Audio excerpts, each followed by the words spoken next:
Welcome back to the Daily Poem here on the Close Reads Podcast Network. I'm David Kern. Today is Wednesday, April 29th, 2020.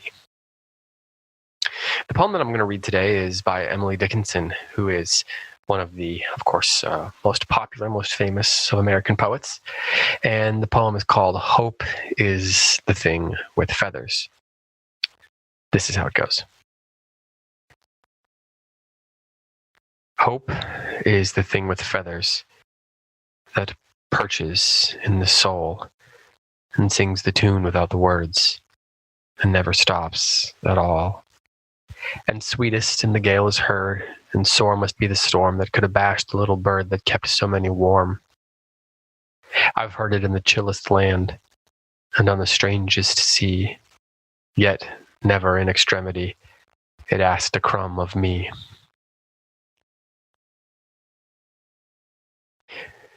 Living in the age of a pandemic, I think, means that the concept of hope, the idea of hope, is in the brain. We're hoping for good news. We're in the news. We're hoping for good reports of people who have recovered and death tolls to be down and things like that. So this is a poem that's been kind of on my mind, especially that fascinating final couplet. Yet never in extremity that asked a crumb of me. So I found this fascinating because she has this extended metaphor where, the idea of hope being this bird, this thing with feathers that perches in the soul and sings a tune without the words and never stops. And it's this bird that keeps people, the idea of the hope keeping people warm, that's inside of them, and it's warming them even when things seem the most dark, when things seem the most tragic, when the storm is raging. She says she's heard it in the chillest land and on the strangest sea. She's heard tell of this hope. She's heard tell of in the strangest seas, the chillest lands. She's heard tell of the necessity to be kept warm by hope. Yet never in extremity it asked a crumb of me. And it's been on my mind because I think for many of us, we are facing anxieties and fears that we've never faced before, at least not in the same degree. They've become less abstracted and more concrete, more personal, more directly applicable to us in a way that probably for many of us, we've never experienced before. Perhaps we have children who've never experienced the sorts of fears and anxieties that are just rampant right now. I know that personally I've stopped paying attention to the news as much after the first few weeks of this all was going on. I've started trying to read more, trying to write more, trying to pay attention to the true, good, and beautiful things in the world, and less to either the bad news or the catastrophizing, which is not to say that what's going on is just catastrophizing. Things are dark, but there are things that help us hold on to hope, I think, and things that help us pay attention to it. That's why I love that the bird, this extended metaphor in this poem, has a bird that is singing, even singing a tune without words.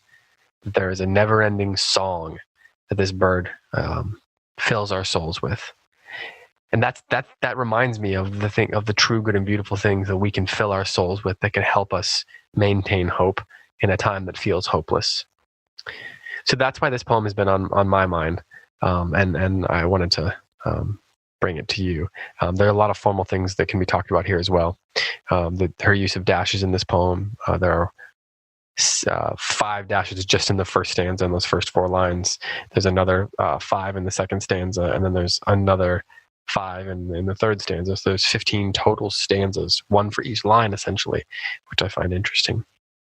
And for me, those stanzas, those dashes within each of those stanzas, and as with most Dickinson poems, those dashes slow you down. They cause you to have to think more deeply. So I'd encourage you to go read it, to look at it visually. If you want to pause it and look at it now, certainly, but even maybe after the fact, if you're going to contemplate this poem some more, it's worth contemplating why she puts each dash in each spot. I think it has to do with point of view a little bit, with slowing you down. But it's the age-old Emily Dickinson question, and I think they're for different reasons in every poem, or at least in many poems. So something to contemplate, perhaps even talk about with your kids if you're reading it with them. But once more, here is Dickinson's Hope is the Thing with Feathers.